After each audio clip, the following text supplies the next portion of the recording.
नमस्कार मित्रांनो, आम्ही 36 प्रकारच्या भाज्या आमच्या या 35 गुंठे जागेमध्ये घेतो संभाजीनगर येथे.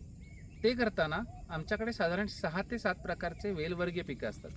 जसं आपण बघू शकता, हे बघा, हे आमचा पडवळ आहे.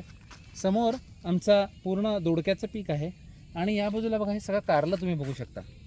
या सर्व वेलवर्गीय पिकांमध्ये आणि काकडीमध्ये एकच अंतर आहे, एकच डिफरन्स आहे असा की ही सगळी पिकं हे 8 ते 9 महिने उत्पादन देत राहतील, पण काकडी आत्ता 2-2.5 महिन्यामध्ये संपून जाईल.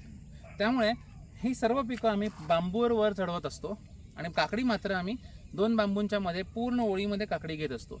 जसं तुम्ही हे बघू शकता की इथे बघा आम्ही काकडी घेतली आणि त्यासाठी सुतळीची अशा प्रकारची आम्ही जाळी इथे विणतो.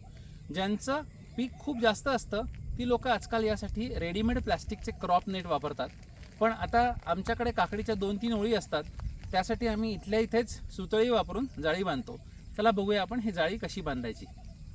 इथे मी 3 सुतळ्या आडव्या बांधलेल्या आहेत. त्यांचं आता मी इथून येऊन हे बघा बांबू टू बांबू त्यांचं मी आता असं असं असं बांधणार आहे त्यांना. बघा आता 4 सुतळ्या आता आम्ही अशा आडव्या बांधून घेतलेल्या आहेत. जवळ येऊन दाखवू शकता.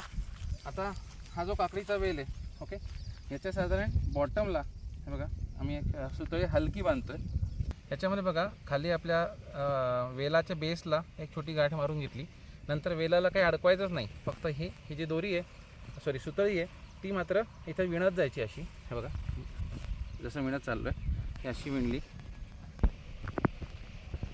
नंतर ही परत विणली आणि ही आणून वरती बांधून टाकली.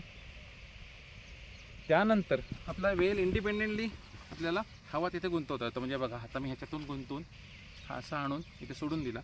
नंतर त्याची एक खाली फांदी आहे तिला अशी इथे गुंतवून टाकली. जी तिसरी फांदी आहे तिला खालच्या लाईनमध्ये गुंतवून टाकलं.